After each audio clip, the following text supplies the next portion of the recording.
Greetings to all of humanity. It's really a joy, it's a pleasure.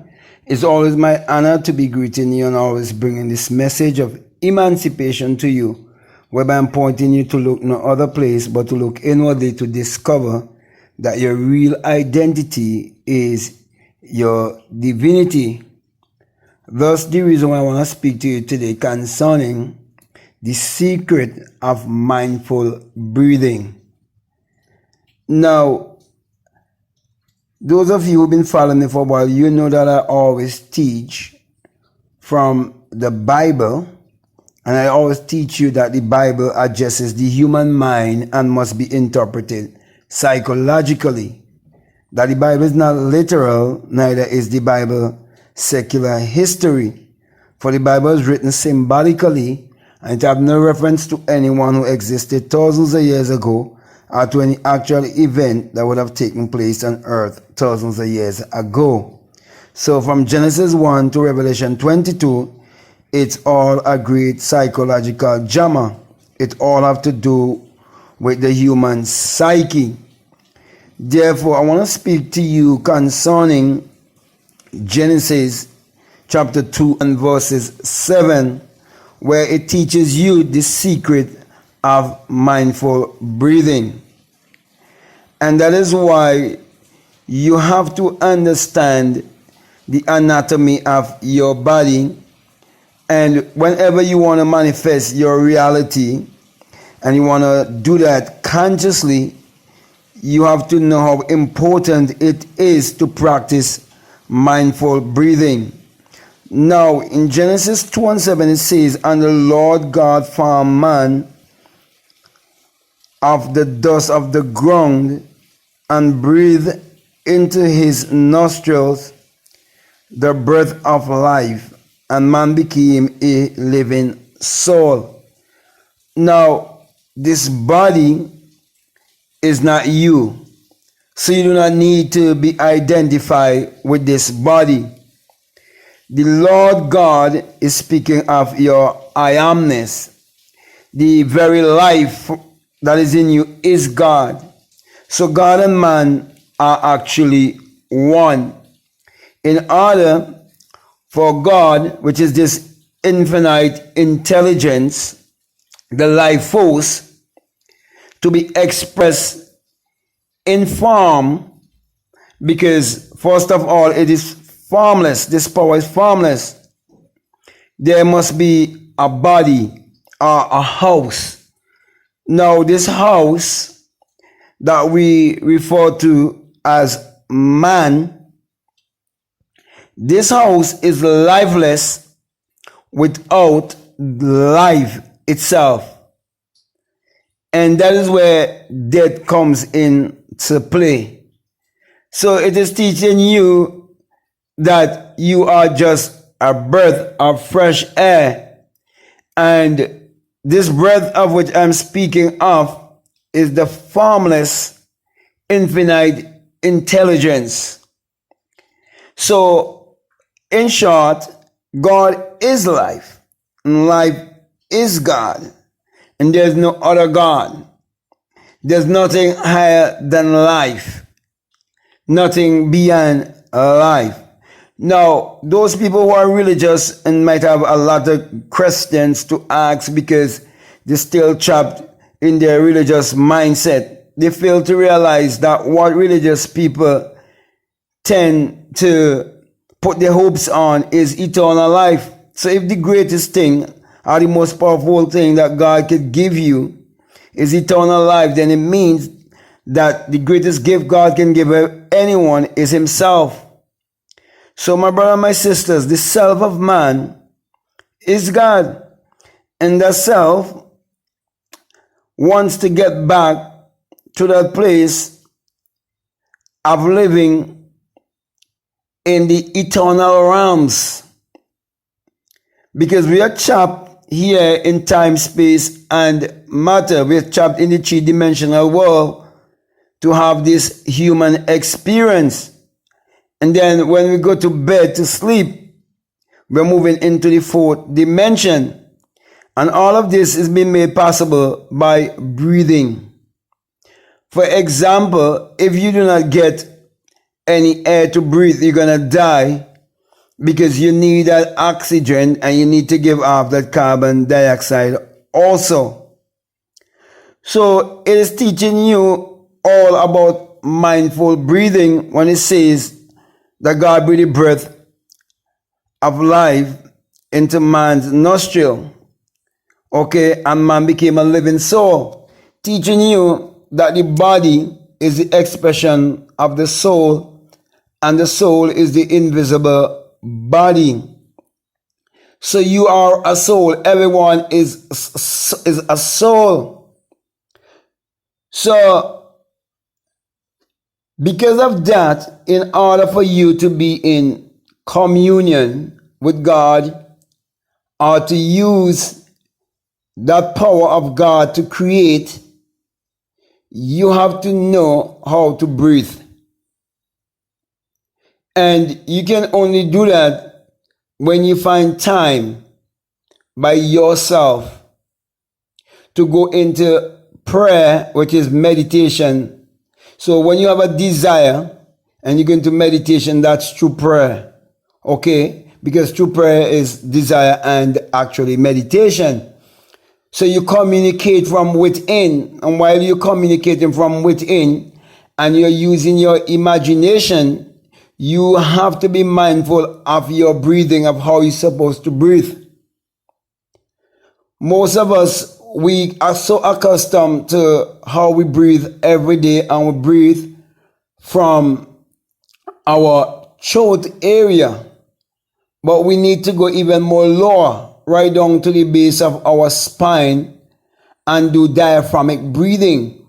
Breathing from the diaphragm to activate that power that is in the lower part of our body, so that we'll be able to activate that power and bring that power upwards and use that power to create our every desire.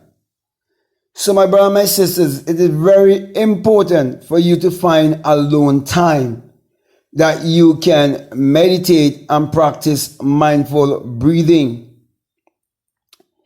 You can practice deep breathing, where you breathe for a certain amount of time and then you hold your breath for a certain amount of time, then you release it. I normally do it, and I would breathe in and breathe out sometimes for 25 to 30 times, and then I will hold my breath in for at least a minute. Then I will release, and I will go again for 20 to 30 breaths, breathe in and breathe out 20 to 25 times, sometimes 30 times, and then I might hold for at least a minute and a half. Okay, I don't really go no more than a minute and a half. I hold like for a minute and a half, and then I would release, and then I'll breathe in and breathe out again and go for a minute. But actually, I normally do, like, sometimes I do 30 seconds first. I hold for 30 seconds first, and then the second cycle I hold for a minute, and then the third cycle I hold for a minute and a half. Okay, and then sometimes again, the first set, I would hold my breath for